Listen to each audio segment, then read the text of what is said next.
আমাদের আরেক সাথী কালিয়াগঞ্জের বিজেপি বিধায়ক সৌমেন রায় আছেন। এটা জয়েনিং রিজয়েনিং এর বিষয় নেই। তার কারণ আপনারা জানেন যে ভয় ভীতি এবং নানা রকম বিষয় রেখে আমাদের বেশ কয়েকজন এমএলএকে তৃণমূল কংগ্রেস তাদের দলে যুক্ত করেছিল বলে বলেছিল, কিন্তু যদিও বিধানসভাতে যখন আমরা অ্যান্টি ডিফেকশনের উপরে কমপ্লেন করেছিলাম, এরা ভারতীয় জনতা পার্টির বিধায়ক হিসেবে আছেন বলে ডিক্লারেশন দিয়েছিলেন। যদিও আপনারা জানেন যে আমরা সকলকে এইভাবে ঘর অফসিতেও রাজি নই। আমাদের রাজ্য পার্টি আমরা বা আমাদের কেন্দ্রীয় অবজারভাররা, মুকুলবাবু একটা সময় চেষ্টা করেছিলেন দিল্লিতে গিয়ে, সেটা আমরা আউটরেট রিজেক্ট করেছি। আমরা ভাই সোমেনকে কেন আমরা ঘর ওয়াপসি করলাম এবং কেন্দ্রীয় নেতৃত্বের অনুমোদনে, তার কারণ হচ্ছে অন্যদের মতো সম্মানীয় রাষ্ট্রীয় নেতৃত্ব, প্রধানমন্ত্রী, ভারত সরকার বা এজ এ হোল বিজেপি বা বিজেপির আদর্শের বিরুদ্ধে যেটুকু বলানো হয়েছে হয়তো বলেছে সোমেন রায়, কিন্তু নিজে থেকে আমাদের দলের আদর্শ বা আমাদের সর্বোচ্চ নেতৃত্ব সম্পর্কে, মাননীয় প্রধানমন্ত্রী বা অন্যান্য সম্পর্কে যেটুকু বলানো হয়েছে হয়তো বলেছেন পঞ্চায়েত নির্বাচনে, তো তার বাইরে নিজে থেকে এই কাজগুলো তিনি করেননি। তাছাড়াও মান্যবর রাজবংশী সমাজের অত্যন্ত শ্রদ্ধেয় মানুষ, আমাদের রাজ্যসভার সাংসদ অনন্ত মহারাজ তাকে সুপরামর্শ দিয়েছেন যে তুমি বিধানসভায় এলওপির সঙ্গে থেকে কাজ করো। যেহেতু এমএলএ, উনি সাংগঠনিকভাবে বিজেপির কোনো পোস্টে ছিলেন না, বিধায়ক হিসেবে কাজ করেছেন, তাই আজকে আমাদের এখানে একটা এমএলএদের মিটিং আছে। প্রধানমন্ত্রীর কর্মসূচিগুলোতে এমএলএদের যোগদান এবং তাদের ভূমিকা নিয়ে, তাই আমি সোমেনকে বলেছিলাম যে তুমি ওই মিটিংয়ে যোগ দেবে, তাই ও যোগ দিতে এসেছে। বিজেপির লোক, বিজেপির এমএলএ এসছে। বাকি সোমেনের যদি কিছু থাকে পরে সে বলবে, এই মুহূর্তে প্রেসে তাকে বলার কিছু দরকার নেই। তার পদ্মফুলের লোগোটা সে কয়েকদিন হয়তো কিছু দিন তাকে সরিয়ে রাখতে সে বাধ্য হয়েছিল। আমাকে অনেকবারই বলেছেন যে আমরা রাজবংশী সমাজের, আমি উত্তরবঙ্গের, এবং আমরা নরেন্দ্র মোদীজির সমর্থক। আমার বাড়িতে আমার পরিবারের সমস্ত সহধর্মিণী সহ তারা বিজেপির বাইরে কিছু বোঝেন না। আমি খুব অস্বস্তিতে ছিলাম। আমাকে মহারাজ বলেছেন, আমার শুভানুধ্যায়ীরা বলেছেন যে পরিষদীয় দলের সঙ্গে থেকে কাজকর্ম করতে, এবং আমি সর্বোচ্চ নেতৃত্ব আমাদের যারা রাজ্যের ইনচার্জ অবজারভার আছেন, সুনীল বনসলজি, মঙ্গল পাণ্ডেজি, এবং আজ সকালেও সর্বোচ্চ নেতৃত্ব আমাদের, তাদের সঙ্গে আমি অনুমতি নিয়ে করেছি। এবং এই কর্মসূচির আগে মাননীয় মঙ্গল পাণ্ডেজি, অমিত মালবিয়াজি এবং রাজ্য সভাপতি, রাজ্যের ওজিএস, তাদেরকেও এই বিষয়ে জানিয়ে দেওয়া হয়েছে, মানে জ্ঞাত করানো হয়েছে। সবাই মিলে আমরা এই সিদ্ধান্ত নিয়েছি। আগামীকাল আমি এবং রাজ্য সভাপতি যৌথভাবে টাইম পার্টি থেকে জানিয়ে দেবে, আমরা এখানে আবার আপনাদের সামনে মিলিত হব। যেহেতু আমাকে সন্দেশখালী, জেলিয়াখালী যাওয়ার অনুমতি দেওয়া হয়েছে, তা আমি সেই প্রোগ্রামের সঙ্গে মাননীয় রাজ্য সভাপতিরও ব্যস্ত থাকবে, ধর্না চলবে। আমরা ম্যাচ করে টাইমটা আমাদের রাতের মধ্যে আপনাদের জানিয়ে দেওয়া হবে। যাই হোক, আমি সূচনা পর্বে একটু বলে নিলাম, বলে নিয়ে কতগুলো পার্টিকুলার ইস্যুতে আপনাদের কাছে আমি এসেছি। এটা জনস্বার্থ সংশ্লিষ্ট এবং মমতা ব্যানার্জি যে মিথ্যাচার, সেই মিথ্যাচারের উপরে 4টে বিন্দুতে আমি আপনাদের সঙ্গে কথা বলব। একটা হচ্ছে তৃণমূল কংগ্রেসের পেজে এবং তার যে প্রচারক পেজগুলোতে আছে, কয়েকদিন ধরে দেখবেন এই বিএসকে নিয়ে, বিএসকেতে আধারের কাজ, না দুদিকে দুরকম আছে, তা বিএসকেতে আপনার আধারের সংশ্লিষ্ট সব কাজ করা যাবে বলে ওরা খুব প্রচার করছে। এটাও দেখবেন। আমি আপনাদের পশ্চিমবঙ্গের জনগণকে খুব পরিষ্কারভাবে বলছি, কমন সার্ভিস সেন্টার সিএসসি ছাড়া আধার সংক্রান্ত কোনো কাজ অন্য কোথাও হয় না। এবং তৃণমূল কংগ্রেস মিথ্যা প্রচার করে মানুষকে বিভ্রান্ত করার জন্য এই প্রচারটা করছে, এতে যেন কেউ বিভ্রান্ত না হন। তৃণমূল মানেই তো টাকা তোলা বা টাকা নেওয়া। বিএসকেতে গেলেও 64 টাকা করে নিয়ে নিতে পারে বা 85 টাকা করে, আমার ঠিক পার্টিকুলার অ্যামাউন্টটা মনে নেই। আপনারা দয়া করে এই টাকাগুলো দেবেন না। এবং বিএসকেতে বাংলা সহায়তা কেন্দ্র, যেটাতে আইপ্যাকের ছেলেদেরকে নিয়োগ করেছেন মুখ্যমন্ত্রী, এবং ভাইপোর কাছ থেকে লিস্ট নিয়ে পিবি সেলিম এদের নিয়োগ করেছেন ওয়েবেলের মাধ্যমে, 10,000 টাকা করে বেতন পায়। এখানে কোনো আধার সংক্রান্ত কাজ হয় না। এখনো পর্যন্ত আপনার আধার কর্তৃপক্ষ এর অনুমোদন রাজ্য সরকারকে দেয়নি। আমি এইটা দেখার পরে আধারের যে সিও আছে অমিত আগরওয়ালের সঙ্গে কথা বলেছিলাম, সংশ্লিষ্ট দপ্তরের মন্ত্রী মাননীয় অশ্বিনী বৈষ্ণবজির সঙ্গে কথা বলেছিলাম। তিনি ক্যাটেগরিক্যালি জানিয়ে দিয়েছেন যে আধার সংক্রান্ত কোনো কাজ এই অবৈধ বিএসকেতে হয় না, হবে না। এটা 1 নম্বর। দ্বিতীয় নম্বর হচ্ছে মাদ্রাসা সার্ভিস কমিশনে আপনার পরীক্ষা হবে, তার ফর্ম ফিল আপ হয়েছে এবং সেখানে অ্যাডমিট কার্ড ইস্যু করা হয়েছে এবং আপনার প্রায় 12,544 জন, 12,500 নয়, আমি বলছি 13,301 জন পরীক্ষার্থীর অ্যাডমিট কার্ড বাতিল করা হয়েছে। আমি এই অ্যাডমিট কার্ড বাতিল সংক্রান্ত বিষয়ে আমার কোনো বক্তব্য নেই।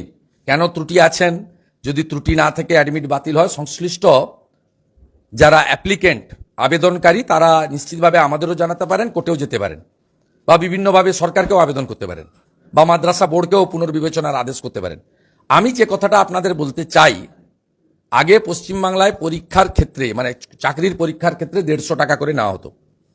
গত বছর থেকে এটা 500 টাকা করে নেওয়া হচ্ছে। উদ্দেশ্য হচ্ছে চাকরি হোক না হোক, পরীক্ষাতে লক্ষ লক্ষ লোক বসবে এবং কোটি কোটি টাকা রোজগার হবে এবং সেই টাকা বড় বড় লয়ারদের পিছনে খরচ হবে। 17 সালের টেটের নিয়োগ এখনো হয়নি, 22-এর টেটের রেজাল্ট বেরোয়নি, আবার 23-এ টেটের পরীক্ষা হয়েছে এবং 23-এ টেটের পরীক্ষায় 27 কোটি টাকা এক্সাম ফি থেকে তোলা হয়েছে, 150-র বদলে 500 টাকা করে। আমি আপনাদের মাধ্যমে রাজ্য সরকারের কাছে দাবি করছি, এই 13,301 গুণিতক 500, 6 লক্ষ আপনার প্রায় অনেক টাকা, 13,301 গুণিতক 500, এই যে বিপুল পরিমাণ টাকা, এই টাকা রাজ্য সরকার যাদের কাছ থেকে আপনারা নিয়েছেন, অনেক টাকা, 6 লক্ষ টাকা নয়, অনেক বেশি টাকা, এই অ্যামাউন্টটা আপনার ফেরত দেওয়ার ব্যবস্থা করা হোক। 13,301 জনকে যেহেতু অ্যাডমিট কার্ড বাতিল করেছেন, 500 টাকা করে অবিলম্বে এই গরিব দুস্থ কৃষক পরিবারের মেধাযুক্ত বেকার যুবক যুবতীদের টাকা ফেরতের ব্যবস্থা করা হোক, এই দাবিটা আপনাদের মধ্য থেকে করছি। তৃতীয়ত, সিভিক ভলেন্টিয়ার্সের ফর্ম ফিল আপের উদ্যোগ নিয়েছেন বিজিতেশ্বর রাউত আর শান্তনু সিনহা বিশ্বাস বলে মমতা ওয়েলফেয়ার বোর্ড। মমতা ব্যানার্জি পশ্চিমবঙ্গে পুলিশের দুটো অ্যাসোসিয়েশন তুলে দিয়ে একটা ওয়েলফেয়ার বোর্ড চালু করেছেন এবং এই ওয়েলফেয়ার বোর্ডে 3জন মাথা আছে, তপন মাইতি, বিজিতেশ্বর রাউত। বিজিতেশ্বর রাউত কত জমি কিনেছে তার লিস্ট আমি প্রকাশ করব, আমার কাছে এসে গেছে। আর শান্তনু সিনহা বিশ্বাস আইসি কালীঘাট কাম এসিপি, যাকে আইপিএস রাও স্যার বলে। তা এরা আপনার ফর্ম ফিল আপ করাচ্ছেন 1,30,000 সিভিক ভলেন্টিয়ার্সকে। প্রথমত আমি সিভিক ভলেন্টিয়ার বন্ধুদের স্থায়ী নিয়োগের সমর্থন করি। বিহার এবং উড়িষ্যার মতো করুন, রাজ্যের টাকা থাকলে কোনো অসুবিধা নেই। বিধানসভায় বাজেটের জবাবি ভাষণে আমি বলেছিলাম 9,000 ছিল, 1,000 বাড়িয়েছেন, এতে কিছু হয় না। আপনারা অন্তত 20,000 টাকা করে বেতন দিন, শুধু সিভিক ভলেন্টিয়ার, ভিলেজ পুলিশ নয়, MSK, SSK, part timer, para teacher, প্রাণীমিত্র, আশা, আইসিডিএস, সর্বস্তরের ক্যাজুয়াল কন্ট্রাকচুয়ালদের ন্যূনতম 20,000 টাকা বেতন হওয়া উচিত। এটা আপনারা জানেন। 10 তারিখে আমি যখন চন্দ্রিমা ভট্টাচার্য বক্তব্যের আগে 15 মিনিট স্পিচ দিয়েছিলাম, সেখানে কিন্তু আমি এই বিষয়ে উল্লেখ করেছিলাম। আমি মাননীয় আমার ভাই বোন সিভিক ভলেন্টিয়ার্সদের অনুরোধ করব, এই ডাটাগুলো নিচ্ছে আপনাদের কাছ থেকে, পোস্টাল ব্যালটগুলো নেবে বলে। সামনে লোকসভা ভোট, তৃণমূলের হার প্রায় সুনিশ্চিত।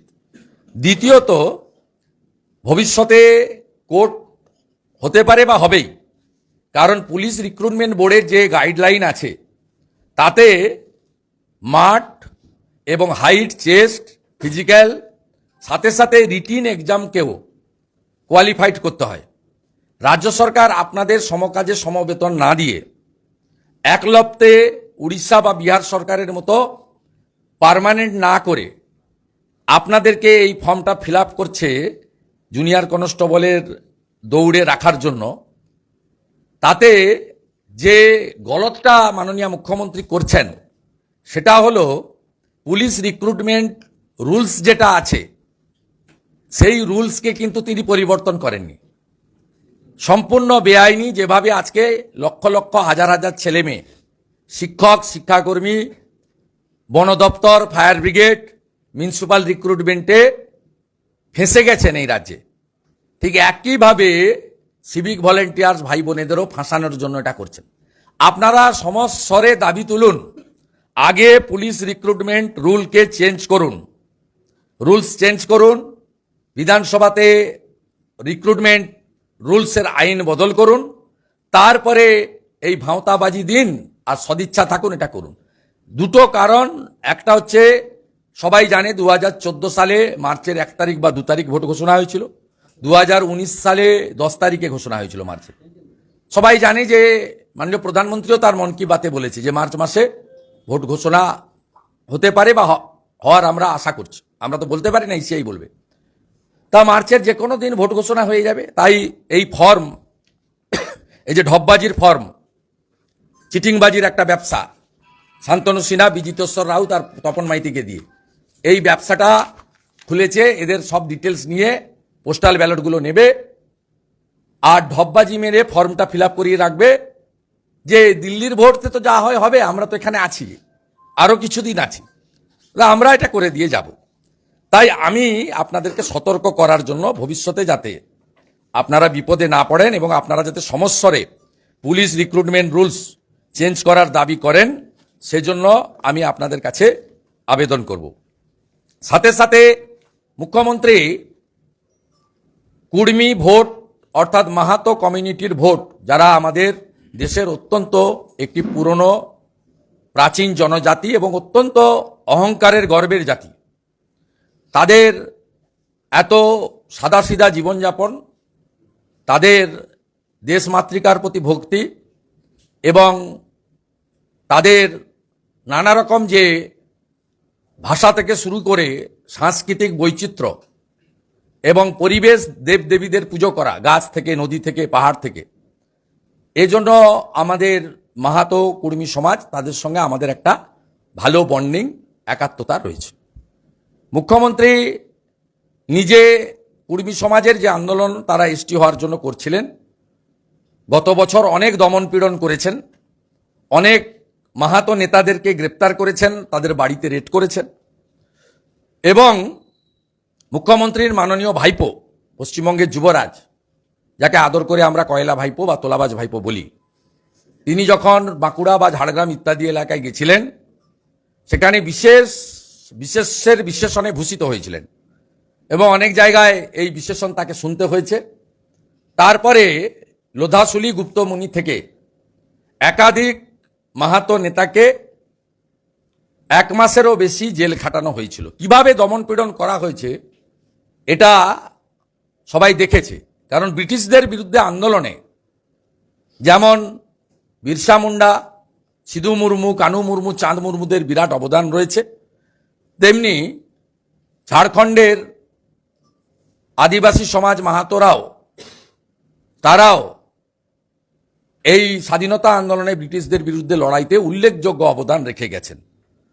মুখ্যমন্ত্রী বুঝেছেন যে কুর্মী সমাজের ভোট তো আমি পাবো না, তাই তিনি কিছুদিন আগে সামাজিক সংগঠনগুলোকে নবান্নতে ডেকেছিলেন। আমি সাংবাদিক সম্মেলন করে সেই বিষয়ে আমাদের পর্দা, ওনাদের মিটিংয়ের কথোপকথন আপনাদের জানিয়েছি। মুখ্যমন্ত্রী গতকাল পুরুলিয়াতে গিয়ে কুর্মী সমাজের দাবির প্রতি তিনি সমর্থন জানিয়েছেন, আবার কুর্মীদেরকে গণ্ডগোল করে ইত্যাদি করে, তারা খুব গণ্ডগোলে কমিউনিটি, এটাও বলেছেন, সবাই দেখেছেন। এবং সাথে সাথে তিনি বলেছেন সার্ভে করছেন, সার্ভে হলেই নাকি হবে, মানে এটা আরেকটা বড় ঢপবাজি বা মিথ্যাচার। আমি আপনাদেরকে এখানে কতগুলো কাগজ দেখাতে চাই। তাতে 2021 সালে নির্বাচনের আগে মমতা বন্দ্যোপাধ্যায় কুর্মী সমাজকে প্রথম জানিয়েছিলেন যে যে আপনাদেরকে এসটি স্ট্যাটাস দেওয়া হোক, দিল্লিতে লিখেছিলেন সঞ্জয় বনসাল। 2020 সালের ডিসেম্বর মাসে জনজাতি অর্থাৎ আমাদের জনজাতি এসটি সমাজের ব্যাপক আন্দোলনের ফলে তিনি ঠিক ভোট ঘোষণা হয়েছিল 26শে ফেব্রুয়ারি 2021, তার কয়েকদিন আগে সম্ভবত 18 বা 20 ফেব্রুয়ারি হবে, সেদিন চিঠি দিয়ে ভারত সরকারের কাছে উইথড্র করে নেন আগের এনওসিটা। তার পরবর্তী সময়ে ভারত সরকারের পক্ষ থেকে এসটি করার ক্ষেত্রে ক্লারিফিকেশন বা জাস্টিফিকেশন যে বারে বারে পশ্চিমবঙ্গ সরকারকে জানতে চাওয়া হলেও পশ্চিমবঙ্গ সরকার এর উত্তর দেয়নি। মমতা বন্দ্যোপাধ্যায় জানেন আগামী 10-12-14 দিনের মধ্যে হয়তো ভোট ঘোষণা হতে পারে, ইসিআই করতে পারে, তাই তিনি 15-10 দিন আগে কুর্মী সমাজের নেতৃত্বকে ডেকেছিলেন। মাননীয় অজিত প্রসাদ মাহাতো, তিনি মুখ্যমন্ত্রীর ঢপবাজি ধাপ্পাবাজি মিথ্যাচার জানতেন বলে আসেননি, তবে তিনি তার প্রতিনিধিদের পাঠিয়েছিলেন পরিমল মাহাতোদের। আর ঝাড়গ্রাম থেকে কুর্মী আন্দোলনের যারা বড় বড় নেতা, শিবাজি মাহাতো থেকে শুরু করে অনেকেই এই মিটিংকে উপেক্ষা করেন, কারণ তাদেরকে বিনা দোষে জেল খাটিয়েছে, বাড়ি বাড়ি গিয়ে পুলিশ টর্চার করেছে। আমি তাদের বাড়িতে বিরোধী দলনেতা হিসেবে গেছি, কোনো রাজনীতি নিয়ে যাইনি, তাদের পাশে দাঁড়ানোর চেষ্টা করেছি। কিন্তু রাজেশ মাহাতো সহ, যাকে মুখ্যমন্ত্রী প্রতিহিংসা নিয়ে খড়গপুরের স্কুল থেকে কোচবিহার ট্রান্সফার করেছিলেন রাতারাতি ভৃত্য বসুকে দিয়ে, ওকে ব্রাত্য বসু আমি বলি না, ওকে ভৃত্য বসু বলি, তা রাজেশ মাহাতো যে কোনো কারণে হোক তারা গেছিলেন সেখানে। আমি যেদিন বাজেট ভাষণে বলেছিলাম 10ই ফেব্রুয়ারি যে আপনার এই বাজেটে জিটি এর জন্য টাকা নেই, উত্তরবঙ্গ উন্নয়নের জন্য টাকা নেই, সুন্দরবন উন্নয়ন পর্ষদের টাকা নেই, আপনাদের মনে আছে যারা গ্যালারিতে থাকেন, পশ্চিমাঞ্চল উন্নয়নে টাকা নেই। আপনি Lepcha board, Bhutia board, Tamang board, Rai board করেছেন 11টা বোর্ড, তাদের জন্য 1 পয়সা দেননি। সাথে সাথে আদিবাসীদের যে বোর্ড আছে তাকে টাকা দেননি, মতুয়া বোর্ডকে টাকা দেননি, এবং কুর্মী বোর্ডকেও আপনি 1 টাকাও অ্যালটমেন্ট করেননি 2024-25 অর্থবর্ষে আপনার অর্থমন্ত্রী। সেই দিন মুখ্যমন্ত্রী সেখানে থাকা কুর্মী বোর্ডের চেয়ারম্যান এবং মন্ত্রী শ্রীকান্ত মাহাতোর সামনে 5 কোটি টাকা এই বোর্ডকে দেবেন বলে ঘোষণা করেছেন, কিন্তু বাজেটে কোনো প্রভিশন নেই। এটাও একটা মাহাতো সমাজের সঙ্গে মিথ্যাচার। আমি কুর্মী সমাজের কাছে, আপনারা প্রয়োজন হলে আমাদের নেতা এমপি জ্যোতির্ময় সিং মাহাতো, আমাদের মান্যবর এমএলএ বর্ষিয়ান নেতা প্রাক্তন সাংসদ নরহরি মাহাতো, এবং সমগ্র কুর্মী সমাজে ভারতীয় জনতা পার্টির অনেক বলিষ্ঠ নেতৃত্ব রয়েছে, সাংসদ বিধায়ক ছাড়াও বানেশ্বর মাহাতো এমএলএ আছে, আরও অনেক নেতৃত্ব আছে, তুফান মাহাতো আমাদের ঝাড়গ্রামের প্রেসিডেন্ট আছে। আমি মমতা ব্যানার্জি কালকে যেভাবে আপনাদের কমিউনিটিকে তিরস্কার করেছে, এটা ওনার অভ্যাস। উনি এর আগে পথ থেকে আর দিলীপ মহারাজ যায় না আপনার গঙ্গাসাগর মেলার প্রস্তুতিতে। দিলীপ মহারাজ ভারত সেবাশ্রম সংঘের যিনি প্রধান মহারাজ, সেই মহারাজকে পাশে বসিয়ে বলছে ভারত সেবাশ্রম সংঘ ভালো কাজও করে আবার দাঙ্গাও করে। সবাই দেখেছে, লাইভ হয়তো, ওনার তো সবই ওপেন। কালকেও বলেছে কুর্মী সমাজ ঝগড়া করে, গন্ডগোল করে। আমি সার্ভে করছি, আপনার সার্ভে করার তো কোনো দরকার নেই, সার্ভে তো সেন্সাস রিপোর্টে আছে পশ্চিমবঙ্গে কুর্মী কত। আপনি যদি ক্ষমতা থাকে ভোট ঘোষণার আগে আপনি জাস্টিফিকেশন করে রিপোর্টটা পাঠিয়ে দেন দেওয়ার জন্য, আপনি করবেন না, কারণ আপনি জানেন 75 লক্ষ আদিবাসী ভোটারের কাছে ভুল মেসেজ যাবে। সেই কারণে 2020 সালের ডিসেম্বরে আপনি অজিত প্রসাদ মাহাতোদের সঙ্গে ব্যাংক ফ্রডের জন্য এখন জেল কাম এসএসকেএম এ শুয়ে থাকা এক সাংবাদিক বা এক সংবাদ মাধ্যমের মালিক, তার মাধ্যমে চুক্তি করেছিলেন যে লিখে দিচ্ছি, নিয়ে যাও চিঠি, কেন্দ্রের ঘাড়ে দোষ চাপিয়ে দেবো। পরবর্তীকালে আপনি জনজাতি আদিবাসীদের ব্যাপক আন্দোলনে তরাই ডুয়ার্স থেকে শুরু করে একেবারে সিল্লা গোপীবল্লভপুর পর্যন্ত, মানবাজার বান্দোয়ান পর্যন্ত আপনি বাধ্য হয়েছিলেন উইথড্র করতে। তাই আপনার এই মিথ্যাচার ঢপবাজি এটা আমরা জানি।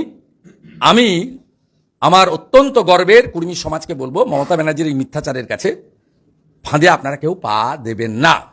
সাথে সাথে আমি আমাদের কুর্মী সমাজ তাদের কাছে আবেদন করব যে আপনারা মন্ডল কমিশনের লড়াইয়ের পরে গোটা ভারতবর্ষে ওবিসি এতে আপনারা অধিকার পেয়েছিলেন সংবিধানে। তৎকালীন যে মন্ডল কমিশনের লড়াই, যে লড়াইতে অটল বিহারী বাজপেয়ী, লালকৃষ্ণ আদবানি, বিশ্বনাথ প্রতাপ সিং এদের বিরাট ভূমিকা ছিল। আপনারা বলুন পশ্চিমবঙ্গে আপনাদের কেন ওবিসি বি করে রাখা হয়েছে? ভারতবর্ষের কোন রাজ্যে আপনাকে ওবিসি বি করে রাখা হয়নি। মমতা ব্যানার্জি এমনি চাকরি বাকরি দেননি, তার মধ্যেও যে চাকরি বাকরি হয়েছে প্রথম কথা, কন্ট্রাকচুয়াল, ক্যাজুয়াল, সিভিক ভলেন্টিয়ার, প্রাণী মিত্র এসব ক্ষেত্রে ওবিসি, এসসি, এসটি রোস্টার মানেন না উনি। পার্টির লোকদেরকে নিয়োগ করেছেন ওই বেলের মাধ্যমে লাগাতার বিএসকেতে 10,000 লোকে। সাথে সাথে পুলিশ রিক্রুটমেন্ট বোর্ড সহ যে কটা পিএসসির যে কটা ছিটে ফোটা 100, 200, 50, 100 নিয়োগ হয়েছে, তার তালিকা যদি প্রকাশ করা যায়, আমি করে দেবো প্রকাশ। একটা যদি মাহাতোর নাম দেখাতে পারেন, কারা আছে মমতা ব্যানার্জির তথাকথিত ভোট ব্যাংক যারা, যাদেরকে অবৈধভাবে ওবিসি করেছে। আমি এখানে আর বাস কিছু বলতে চাই না, কারণ কোর্টে আগামীকাল হাইকোর্টে ডেট আছে, অনেকদিন ধরে লড়াই চলছে, আমি ওটা নিয়ে নিজে বলতে চাই না। কিন্তু আপনাদের যেটুকু অধিকার ভারতবর্ষের সংবিধান দিয়ে গেছিল মন্ডল কমিশনের লড়াইতে, সেই অধিকারও আপনারা পাননি। আমার বক্তব্য প্রায় শেষের দিকে। সাথে সাথে গতকাল আমার সঙ্গে আনুষ্ঠানিকভাবে আমাদের বেশ কিছু সংগঠন দেখা করেছিলেন, যাদের নেতা মহিদুলকে ভাঙিয়ে নিয়ে গিয়ে ভৃত্য বসুরা ভাবছেন আন্দোলন থেমে যাবে। পশ্চিমবঙ্গ চুক্তিভিত্তিক শিক্ষক, প্রশিক্ষক, শিক্ষাকর্মী যৌথ মঞ্চ, এর ভিতরে এমএসকে আছে, এসএসকে আছে, আপনার অন্যান্য আংশিক সময় শিক্ষকরা আছে। এরা একটা বড় আন্দোলনে নামছে। এরা 6-7 সংগ্রামী যৌথ মঞ্চের ধর্মঘটে অংশগ্রহণ করবে। 3 তারিখে সংগ্রামী যৌথ মঞ্চের শহীদ মিনার সমাবেশে অংশগ্রহণ করবে এবং এরাও নিজেরা লাগাতার আন্দোলনে নামছে। আমি বিরোধী দলনেতা হিসেবে এদের দাবিকে লেজিটিমেট বা যুক্তিগ্রাহ্য বলে মনে করি এবং এদের সঙ্গে আমরা আছি। এদের লড়াই সংগ্রাম শান্তিপূর্ণ গণতান্ত্রিকভাবে, এরা যাতে আন্দোলনের তীব্রতা বাড়িয়ে এই ভ্রষ্টাচারী, মিথ্যাচারী, সন্দেশখালীর মা বোনের ইজ্জত লুণ্ঠনকারী এই সরকারকে সরানোর ক্ষেত্রে সবাই একজোট বেঁধে আমরা রাজনৈতিক মঞ্চ থেকে ভোট ফর বিজেপি বলতে পারি। তো যারা অরাজনৈতিক মঞ্চ করে লড়াই করছেন, ভিন্ন ভিন্ন দলের লোক আছেন, তাদেরকে আপিল করব নো ভোট টু মমতা ডাক দেওয়ার জন্য। পশ্চিমবাংলার জনগণই ঠিক করে দেবে যে কারা সত্যিকারে বিশ্বাসযোগ্য এবং দায়িত্বশীল বিকল্প, যারা বাংলাকে বাঁচাতে পারবে। কারণ কংগ্রেস টেস্টেড এবং rejected, CPM tested also rejected, আর তৃণমূলকে 13 বছর ধরে ভালো করে টেস্ট করা হয়ে গেছে। তৃণমূলের স্বাদটা কি, তিতো না মিষ্টি না নোনতা, সে বোঝাটাও হাড়ে হাড়ে বাঙালি বুঝতে পারছে। আমার হয়ে গেছে। এটা মুকুলবাবু বলতে পারবে। 14 সালে, 11 সালে যেমন উপেন বিশ্বাস টাকা নেয়নি, 14তে রাজ্যসভা পাঠিয়েছিল কেডি সিংকে 65 কোটি টাকা নিয়ে তৃণমূল। মমতা ব্যানার্জি নিজে টাকাটা ডিল করেনি, মুকুলকে নির্দেশ দিত, মুকুলদা ডিল করত। 11 সারদার টাকাতেও ভোট হয়েছে, সবাই জানে। একা উপেন বিশ্বাস ছাড়া সবাই নেয়। উপেনবাবুকে জিজ্ঞেস করবেন, অত্যন্ত অনেস্ট একজন রিটায়ার্ড আপনার আইপিএস, যিনি লালু প্রসাদ যাদবকে গ্রেপ্তার করেছিলেন। 14 সালে নির্বাচনে আমি এবং শিশিরবাবু একমাত্র টাকা নিই, আলকেমিস্টের টাকা। আর বাকি 40 জন তৃণমূল প্রার্থী 75 লক্ষ করে টাকা নিয়েছে আলকেমিস্টের টাকা। আমাকেও যদি তদন্তকারীরা ডাকে, আমি পরিষ্কার গোটা হিসাবটা বলে দেবো কোথায় কিভাবে হয়েছে। অর্থাৎ এই তৃণমূলকে আলকেমিস্টের কেসটা মনে রেজিস্টার দিল্লিতে হয়েছে। তো ওইখানেই ভালো করে এদেরকে আপ্যায়ন করা উচিত। এখানে থাকলে তো উডবান ওয়ার্ডে ঢুকে পড়বে, এমনকি এই কালীঘাটের কাকুর মতো বাচ্চাদের আইসিইউতে ঢুকে পড়তে পারে।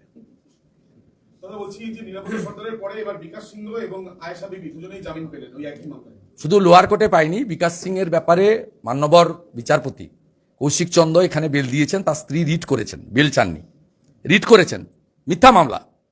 এবং সন্দেশখালীর যত মামলা হয়েছে, আমরা এই মামলা স্থগিতাদেশ চাই। আমরা সন্দেশখালীর অত্যাচারিতদের পরিবারকে দিয়ে রিট ফাইল করিয়েছি। আজকে বিচারপতি বিকাশ সিংদের বেল দিয়েছেন এখানেও, হায়ার কোর্টেও। সাথে সাথে রাজ্য পুলিশকে রাজ্য সরকারের আইনজীবীর মাধ্যমে হলফনামা দাখিল করতে বলেছেন।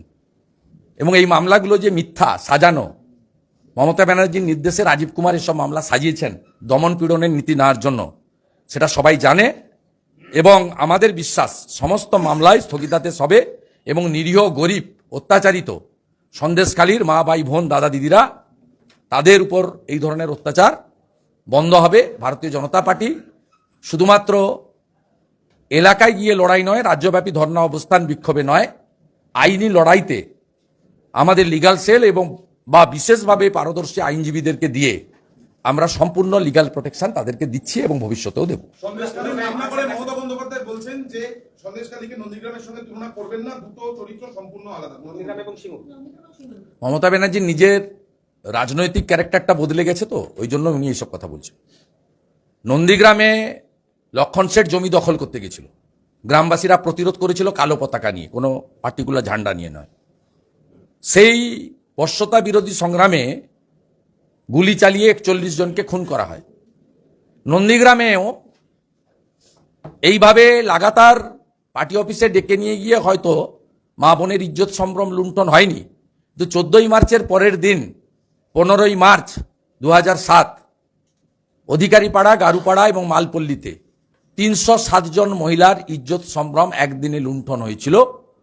মায়ের সামনে মেয়ে, মেয়ের সামনে মা, বর্বরচিত ঘটনা। এবং নন্দীগ্রামে যে শহীদ হয়েছে যারা, তাদের মধ্যে পার্বতী মিত্র 75 বছরের বৃদ্ধা, শ্যামলী মান্না গৃহবধূ এবং বাসন্তী জানা থেকে শুরু করে একাধিক মাতৃমণ্ডলীর ভূমিকা ছিল।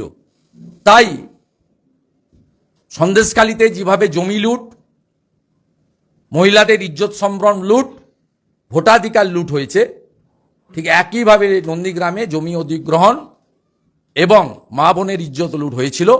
যদিও ভোট লুট করতে পারেনি, আমাদের প্রতিরোধে এবং তৎকালীন সিআরপিএফের ডিআইজি অলোক রাজের 2008-এর পঞ্চায়েতে বিশেষ ভূমিকার কারণে। তাই নন্দীগ্রাম এবং সন্দেশখালীর মিলটা এখানেই আছে। বর্ষতা বিরোধী সংগ্রামে পতাকা ছাড়া গ্রামবাসীরা দলমত বর্ণ নির্বিশেষে একজোট হয়ে অত্যাচারী শাসকের বিরুদ্ধে, অত্যাচারীদের বিরুদ্ধে লড়াই করেছিল। নন্দীগ্রামে সামনে ছিল লক্ষণ শেঠ আর তার মাথায় হাত ছিল সিপিএমের, আর সন্দেশখালীতে অত্যাচারের কিংপিন হলেন মাফিয়া ডন, মমতার আদরের দুলাল শেখ শাহজাহান। তার মাথায় হাত এই রাজ্যের বিখ্যাত পিসি মাননীয় মমতা ব্যানার্জি। বেরমজুর 2 থেকে ওকে নিয়ে যাওয়া হয়েছে, ফলতা এলাকায় পাবেন। এখন সিদ্ধান্ত হচ্ছে, আমি বলেছি যে অ্যারেস্ট দেখাবে না বাইরের রাজ্য থেকে ধরে এনেছে দেখাবে, এই পরিকল্পনা হচ্ছে। আজকে রাতে দেখাবে না কালকে দেখাবে না প্রধানমন্ত্রী যখন আরামবাগে এসে পৌঁছাবেন সেই সময় দেখাবে, এই সিদ্ধান্তটা ভাইপো, রাজীব কুমার আর পিসি 3 জন মিলে করছে। এই মুহূর্তে শাহজাহানের বাড়ির সামনে প্রচুর জমায়েত, ওখানকার মানুষদের প্রচুর জমায়েত দেখা যাচ্ছে। শাহজাহানের নামে পোস্টার করছে তৃণমূলের সৈনিক, এই শব্দটাকে উল্লেখ করে কিভাবে দেখছি বলে এটা তৃণমূল থেকে করানো হচ্ছে, কিভাবে করবেন? শাহজাহানের বেনিফিট যারা পেয়েছেন, কিছু কিছু লোক তো আছে, আর পিছন থেকে এটা আর্টিফিশিয়ালি করা হচ্ছে। আপনি দেখেছেন, আমি যেদিন গেছিলাম সেদিন মানুষের স্বতঃস্ফূর্ততা, শঙ্করধ্বনি, পুষ্পবৃষ্টি, সেটাকে কাউন্টার করার জন্য আমরা হাড়োয়া, মিনাখা, বসিরহাট, বারাসাত, অন্যান্য জায়গা থেকে সুন্দর করে দামি সমস্ত জামা কাপড় পরিয়ে কিভাবে আর্টিফিশিয়ালি সুজিত বসু আর পার্থ মৌমিক 2 কর্মচারী যেদিন গেছিলেন করানোর চেষ্টা হয়েছে, মানে কিলিয়ে কাঁঠাল পাকানোর মতো, কার্বাইড দিয়ে যেমন আম পাকানো হয় সেরকম। সেগুলো লোক দেখছে, তো হাতে হাতে স্মার্টফোন, কোনটা আর্টিফিশিয়াল আর কোনটা ন্যাচারাল পশ্চিমবঙ্গের লোক দেখছে। এখন বলছেন যে কিছু কিছু মিডিয়া লাগাতার বিজেপিকে দেখায়, মিডিয়াকে দীর্ঘক্ষণ ধরে আক্রমণ দেখা যাচ্ছে, বিধানসভার অভ্যন্তরে মিডিয়াকে প্রায় 15 মিনিট আক্রমণ করেছে। মিডিয়া এখন কি চক্ষুশূল হয়ে বোঝা যাচ্ছে বিজেপি কাজ করছে। আমাকে আটকে রাখা হয় ইলিগালি, সিঙ্গেল বেঞ্চের অর্ডারকে চ্যালেঞ্জ করে, বলে ডিভিশন বেঞ্চের অর্ডার না আসা পর্যন্ত ঢুকতে দেবো না। আপনাদের সামনে বলেছেন, আপনারা তো কখনো এটা নিয়ে টকশো করেন না, বলেন না যে একজন আইপিএস অফিসার, একজন ডিএসপি, তারা দাঁড়িয়ে থেকে বলছে যে ডিভিশন বেঞ্চে জাজমেন্ট আসা অব্দি আপনাকে ছাড়বো না, আপনাকে 2টো কথা শুনিয়ে দিলাম, আপনাকে ঢুকতে দেবো না আর ডিভিশন বেঞ্চ কমপ্লিট না হওয়া পর্যন্ত। কি সাহস, কি অধ্যত্ত, জুডিশিয়ারিকে পর্যন্ত মানে না, অথচ বৃন্দা করাতে পারমিশন লাগে না। সেই কারণে বিজেপি চক্ষুশূল। মমতা ব্যানার্জি এই বিরোধী দেখেনি, 21-এর পরের যে বিরোধী দেখছে, এই বিরোধিতা মমতা ব্যানার্জি 11 থেকে 21 দেখেনি। তাই বিজেপি কাজ করছে, বিজেপি লড়ছে, বিজেপি আওয়াজ তুলছে, BJP no setting opposition, BJP বিমানবাবুর মতো ফিশ ফ্রাই খাওয়া অপোজিশন নয়। সেই কারণে আপনারা বেশি করে দেখাচ্ছেন, ঘটনা চাপবেন কি করে, টিআরপি নেমে যাবে তো। আর মিডিয়াদের মধ্যেও একাংশ মনে করেছেন যা হচ্ছে অন্যায় হচ্ছে। গত 12-13 বছরে আপনাদের বহু লোকের সঙ্গে বিভিন্নভাবে প্রেসার করে করা হয়েছে, এবং নাম করে আমি বলতে বাধ্য হচ্ছি, অত্যন্ত সজ্জন বাঙালি অভিক সরকার, তাকেও পার্কস্ট্রিটের একটি ঘটনাতে নন বেলেবল কেস করে দেওয়া হয়েছিল, ওনাকে বেল নিতে হয়েছে, সরে থাকতে হয়েছে।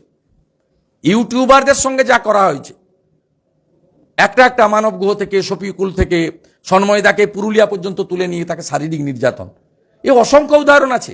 এবারে সন্টু পানের সঙ্গে যা হয়েছে, এবিপি আনন্দের ভাইস চেয়ারম্যান সুমনদের সঙ্গে যেভাবে ইল্লিগালি করা হয়েছে, তারপরেও তো অন্য ইউটিউবাররা আছে, আমি সংক্ষেপে সবার নাম বলতে পারলাম না, অন্য চ্যানেলগুলো আছে, কেউ ছাড় পায়নি। এবারে ভয় দেখাচ্ছে, যে মাথা নত হচ্ছে সে গুড বয় বা গুড গার্ল হয়ে যাচ্ছে, যে মাথা নত করছে না তার বিরুদ্ধে বাইরে গিয়ে as like as barking dog বলতে হচ্ছে। আপনারা কাজ চলে যান, কাজ চালিয়ে যান, হাতি চলে বাজার, কুত্তা ভোকে হাজার।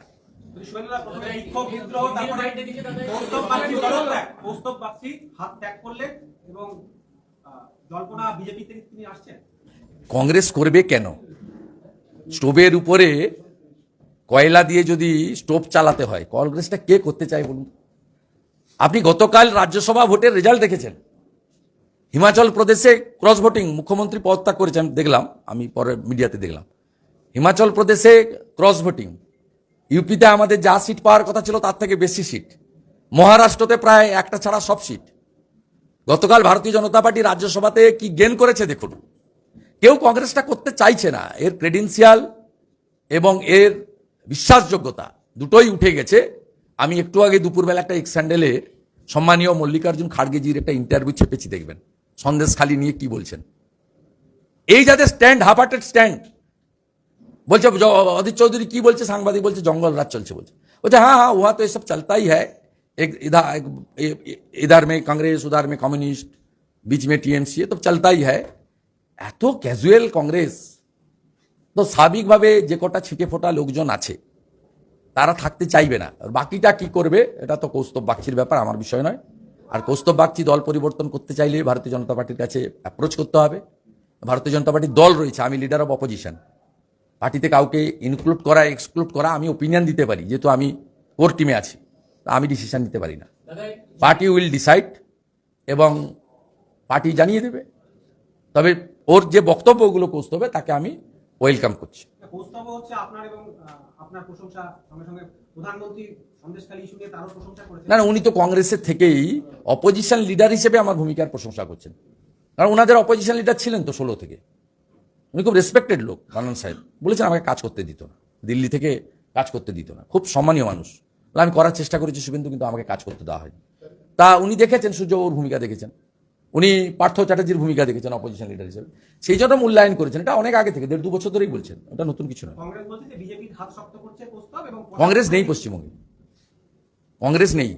নেপাল মাহাতোর যদি এতটুকু উনার সত্যিকারের মানবিকতা থাকে, উনারও কংগ্রেস ছাড়া উচিত। ঝালদা পুরসভা, একটা ছোট্ট পৌরসভা, যেভাবে কাড়িয়ে নিয়েছে ভয় দেখিয়ে, তারপরে এই যে বিরোধী শূন্য রাজনীতি করে সব চাই সব খাই, মমতা ব্যানার্জির উদগ্র খিদা, যারা লড়তে চান তাদের কাছে বিকল্প শক্তি হচ্ছে ভারতীয় জনতা পার্টি।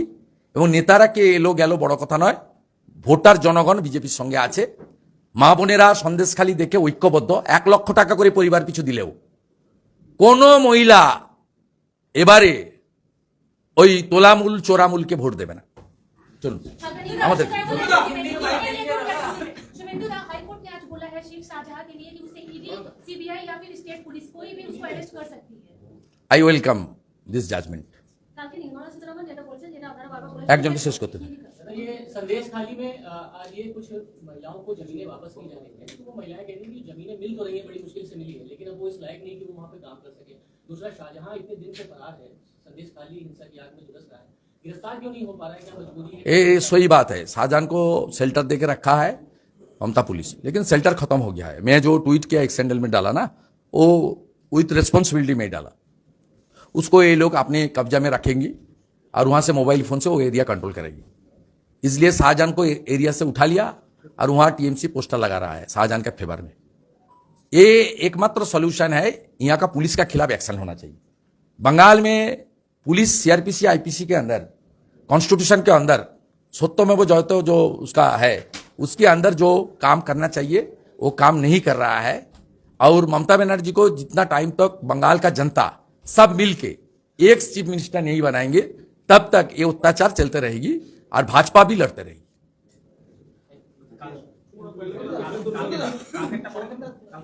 বলে দিয়েছে শুনতে বলবে শোনো না, একটু যদি বলে ঘরের ছেলে ঘরে এসছে কি আছে তো জয়নিং নয় বলো তো শুন বেশি বলো তো কোশ্চেন নেবে না বলো কোশ্চেন নেবে না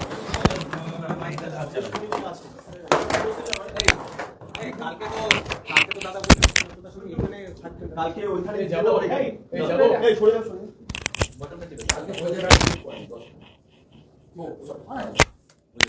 আমি নিউ টাউন দিয়ে চলে আসছি আমি সায়েন্স শোনো না, বলছি আপনি জয়েন করলে মানে Join করে। খারাপ লাগছে এলো, এবং এটা কি এ দেখে মানে সন্দেশখালী যে ঘটনা ঘটছে সেটা দেখে কি আপনি দুঃখ প্রকাশ করছেন বা গেছিলেন কেন?